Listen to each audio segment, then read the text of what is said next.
பெற்றோர்களுக்கு நான் சொல்லக்கூடிய ஒரே ஒரு அறிவுரை, உங்கள் வளர்ப்பு நன்றாக இருந்து சின்ன வயசுலேருந்தே ஒரு நல்ல ஃபோக்கஸோடு குழந்தைகளை வளர்த்திங்களான்னா, சிபிஎஸ்சியில் படித்தாதான் பாஸ் பண்ண முடியும், நிறைய மார்க் வாங்க முடியும், அது அல்ல. மெட்ரிக்லேயும் படிக்கலாம், கவர்மெண்ட் ஸ்கூல்லேயும் படிக்கலாம்.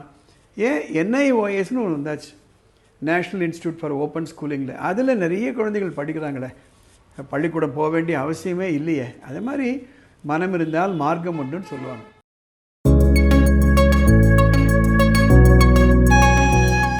ரொம்ப யதார்த்தமான ஒரு கேள்வியை ஒரு பேரண்ட்டு கேட்டாங்க ஜஸ்ட் நோ. அவங்க என்ன கேட்குறாங்க, சார் எனக்கு 3 குழந்தைகளும் சிபிஎஸ்சி ஸ்கூலில் படிக்கிறாங்க, நாங்கள் ஒரு சாதாரண குடும்பத்தை சேர்ந்தவங்க, அந்த 3 குழந்தைகளையும் சிபிஎஸ்சி ஸ்கூலில் ஃபீஸ் கட்டுறது ரொம்ப கஷ்டமாக இருக்குது எங்களுக்கு, சம்பாதிக்கிற பணமெல்லாம் இதுக்கே போயிடுது, என்ன செய்யலாம், அந்த குழந்தைகளை மெட்ரிக்கு மாற்றலாமா சார் அப்படின்னு கேட்குறாங்க. நான் அவங்கள்ட்ட என்ன சொன்னேன், நான் முக்கியமாக படிக்கிறது சிபிஎஸ்சி ஸ்கூலாக மெட்ரிக்கா இல்லை, அது முக்கியம் அல்ல. மைய கருத்து என்னென்னா, குழந்தைகள் நன்றாக படிக்கிறாங்களா, நல்ல ஹேபிட் இருக்கா, நல்ல வளர்ப்பு இருக்கா, நேர நிர்வாகம், இங்கே மன சிதறல்கள் இல்லாமல் படிக்கிறாங்களா, அதுதான் இங்கே முக்கியம். அதோட இன்னொரு விஷயம் சொன்னேன், +2ன்னு வரும்பொழுது சிலபஸ் எல்லாம் ஒன்றா ஆகிடுச்சு. முன்னெல்லாம் ஒரு 10 வருடங்களுக்கு முன்பு சிபிஎஸ்சியில் NCERT புக்கு ஃபாலோ பண்ணதுனால நீட் எக்ஸாமில் சிபிஎஸ்சி ஸ்டூடெண்ட் நிறையா நீட்டை கிராக் பண்ணாங்க. ஆனால் சப்சிக்வெண்ட்லி மெட்ரிக் பாடத்திட்டங்களையும் NCERTக்கு நிகராகவோ அதை விட பெட்டராக வாக்கிட்டாங்க. அண்மை காலங்களில் மெட்ரிக் ஸ்டூடெண்ட்ஸு கூட நல்ல நீட் எக்ஸாமை கிராக் பண்ணிடுறாங்க. அதனால் கவர்மெண்ட் ஸ்கூலில் கூட நீங்கள் சேர்க்கலாம், மெட்ரிக் ஸ்கூலில் சேர்க்கலாம். நான் ஏன் கவர்மெண்ட் ஸ்கூலில் கூட சேர்க்கலாம் அப்படின்னு நான் சொல்கிறேன்னா, கவர்மெண்ட் ஸ்கூலில் நான் மட்டமாக சொல்லலை. அண்மையில் IAS ரிசல்ட்லாம் வந்ததுங்க, ஒரு வாரம் 10 நாளைக்கு முன்பு. அதில் சுப்பிரமணிய பாரதி என்ற ஒரு மாணவன், தமிழ்நாட்டில் ஒரு கவர்மெண்ட் ஸ்கூலில் படித்தவர், தமிழ் மீடியத்தில் தான் படித்தவர், அவர் ஆல் இண்டியா ரேங்க் நம்பர் 2 ஒரே அட்டெம்ப்டில் பாஸ் பண்ணியிருக்காரு. இதை விட உங்களுக்கு என்ன எக்ஸாம்பிள் வேணுங்க? கவர்மெண்ட் ஸ்கூலு, தமிழ் மீடியம், ஒரே அட்டெம்ப்ட்டு, சாதாரண லேபரர் சன்னுன்னு போட்டிருந்தாங்க இந்த ஸ்டூடெண்ட்டை பற்றி போகும்போது, அவங்க அப்பா அம்மா பற்றி போடும்பொழுது. அதுவும் இல்லாமல் இப்போ எனக்கு ஃபோன் பண்ண அந்த பேரண்ட்டு சொல்கிறாங்க, அவங்க குழந்தை சொல்லுதான், அம்மா நீ கவர்மெண்ட் ஸ்கூலில் கூட போடுங்க, நான் நிறைய படிக்கிறேன், நல்லா படிக்கிறேன். அந்த ஸ்டூடெண்ட்டு எப்போவுமே நல்ல மார்க் வாங்குகிற ஸ்டூடெண்ட்டு. நான் அந்த அம்மாவுடைய பர்மிஷன் கேட்டு அவங்க பேரை சொல்லாமல் அதே பதிவு நான் இந்த உங்களுக்கு கொடுத்த பதிவில் எல்லாருக்கும் சேர்கிற மாதிரி பதிவு பண்ணுறேன்ட்டு தான் இந்த பதிவை நான் போட்டுட்ருக்கேன். So point number 1, there is no difference between a metric school and a CBSE school when it comes to competitive exam.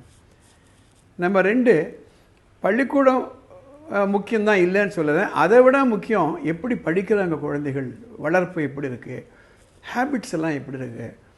ஒரு 8th 7th எல்லாம் மேலே வரும்பொழுது ஒரு நாளைக்கு 4 மணி நேரம் 5 மணி நேரம் படிக்கிறாங்களா, இந்த மொபைல் ஃபோனுடைய டிஸ்டர்பன்ஸ் எல்லாம் இல்லாமல், மற்ற சோஷியல் மீடியா டிஸ்டர்பன்ஸ் எல்லாம் இல்லாமல், காலை எழுந்தவுடன் படிப்பு, பின்பு கனிவு கொடுக்கும் நல்ல பாட்டு, மாலை முழுதும் விளையாட்டு வழக்கப்படுத்தி கொள்ளு பாப்பா என்று சொல்லக்கூடிய பாரதியாருடைய வரிகளுக்கு ஒரு உதாரணமாக குழந்தைகள் படிக்கணும். காலையில் 5 மணிக்கு எழுப்பிட்டுடலைங்க. ஒரு ஸ்கூலு ஒரு வருஷம் ஃபுல்லாக 210 நாள் தான் இங்கே ஒர்க் பண்ணுது, மீதி 150 நாள் leave. Government holidays, Saturday Sunday holidays, இதெல்லாம் பார்த்திங்களான்னா நேர நிர்வாகம் கரெக்டாக இருந்து நல்ல ஹேபிட்ஸ் இருந்தோன்னா எல்லா ஸ்கூல்லையும் படிக்கலாம். அந்த அம்மா ஃபீஸை பற்றி சொல்லும்பொழுது அதை பற்றி அவங்கள்ட்ட சொன்னேன், நமக்கு பிடிக்குதோ பிடிக்கலையோ சில பள்ளிக்கூடங்கள் வியாபார நோக்கத்தோடு நடத்துகிறாங்க, ஒரு பிராண்டிங் வந்தாச்சு அப்படின்னா அவங்க சொல்கிறது தான் ஃபீஸ். ஒரு எல்கேஜிக்கு 1.5 லட்சம் ரூபாய் 1.25 லட்சம் ரூபாய் வாங்குகிறாங்க. அதை கட்டுற எல்லா பேரண்ட்ஸுமே வசதியான பேரண்ட்ஸு இல்லை. திருவள்ளூரில் RM ஜெயின் பள்ளிக்கூடத்தை நானும் எனது மனைவி ராதா அவர்களும் 25 ஆண்டுகள் நடத்தினோம். ஒவ்வொரு பேரண்ட்டும் இன்றைக்கி தனிப்பட்ட முறையில் தெரியும், அவங்க எவ்வளோ கஷ்டப்பட்டு ஃபீஸை கட்டுறாங்கன்னு நல்லா எங்களுக்கு தெரியும். அதனால் 1.5 லட்சம் ரூபாய் கொடுத்து ஒரு ஃபீஸை கட்டுறாங்க குழந்தைங்கன்னா அவங்க வசதியான குடும்பம்னு நம்ம கன்க்ளூட் பண்ண முடியாது. எங்கேயோ வாயம் வைத்தியம் கட்டி அந்த ஃபீஸை கட்டுறாங்கன்றது தான் உண்மை. ஆக வியாபார நோக்கத்தோட பள்ளிக்கூடங்கள் நடக்குதா, அவங்க அப்படி நடத்தலாமா, இவ்வளோ ஃபீஸெல்லாம் வாங்கலாமா, இதெல்லாம் ஒரு பக்கம் இருக்கணும். அது டிபேட் பண்ணிகிட்டே போகலாம். ஆனால் நம்ம கண்ட்ரோலில் யார் இருக்காங்கன்னா நம்ம குழந்தைகள் இருக்காங்க. தினம் காலையில் குழந்தைகளை படிக்க வச்சுட்டு சாயந்தரம் வந்த உடனே ஸ்கூலில் இன்றைக்கி என்ன சொல்லி கொடுத்தாங்க என்று சொல்லக்கூடிய ஒரு அணுகுமுறையோடு பெற்றோர்கள் இருந்தால் எல்லா பள்ளிக்கூடமே நல்ல பள்ளிக்கூடங்கள். என்ன ப்ராப்ளம் ஆகிடுதுன்னா, நிறைய ஃபீஸ் கட்டி பெரிய பள்ளிக்கூடத்தையும் அமைச்சிடுறோம். என்ன ஹோப்புன்னா, நாங்கள் தான் படிக்கலை, எங்கள் குழந்தைகளாக படிக்கட்டும், வயத்தை கட்டி வாயை கட்டி ஃபீஸு கட்டுறோம் சார், என் பையன் டாக்டர் ஆகணும், என் பையன் இன்ஜினியர் ஆகணும், என் பையன் ஐஏஎஸ் ஆகணும் என்று நல்ல நோக்கத்தோடு தான் கட்டுறாங்க ஃபீஸை. ஆனால் சில பள்ளிக்கூடங்களில் ஒழுக்கம் இருப்பது கிடையாது, ஒபீடியன்ஸ் இருப்பது கிடையாது, டீச்சர்கள் சரியாக சொல்லிக் கொடுக்குறான்னு மேற்பார்வை கிடையாது. எவ்வளோ ஃபீஸ் வாங்கலாமோ அவ்வளோ ஃபீஸ் வாங்கணும்னு இருக்கக்கூடிய கல்வி நிறுவனங்களையும் நம்ம பார்க்குறோம். அதை நம்மளால் கண்ட்ரோல் பண்ண முடியுமா? இப்போ ரோட்டில் வண்டி ஓட்டிகிட்டு போகிறோம், ரோடு டிராஃபிக்கை நம்மளால் கண்ட்ரோல் பண்ண முடியாது. நாம் ஜாக்கிரதையாக ஓட்டலாமா இல்லையா? அதே போல் தான் பெற்றோர்களுக்கு நான் சொல்லக்கூடிய ஒரே ஒரு அறிவுரை, உங்கள் வளர்ப்பு நன்றாக இருந்து சின்ன வயசுலேருந்தே ஒரு நல்ல ஃபோக்கஸோடு குழந்தைகளை வளர்த்திங்களான்னா, சிபிஎஸ்சியில் படித்தாதான் பாஸ் பண்ண முடியும், நிறைய மார்க் வாங்க முடியும், அது அல்ல. மெட்ரிக்குலேயும் படிக்கலாம், கவர்மெண்ட் ஸ்கூல்லேயும் படிக்கலாம். ஏன் NIOSன்னு ஒன்று வந்தாச்சு, நேஷ்னல் இன்ஸ்டியூட் ஃபார் ஓப்பன் ஸ்கூலிங்கில், அதில் நிறைய குழந்தைகள் படிக்கிறாங்களே, பள்ளிக்கூடம் போக வேண்டிய அவசியமே இல்லையே. அது மாதிரி மனம் இருந்தால் மார்க்கம் உண்டுன்னு சொல்லுவாங்க.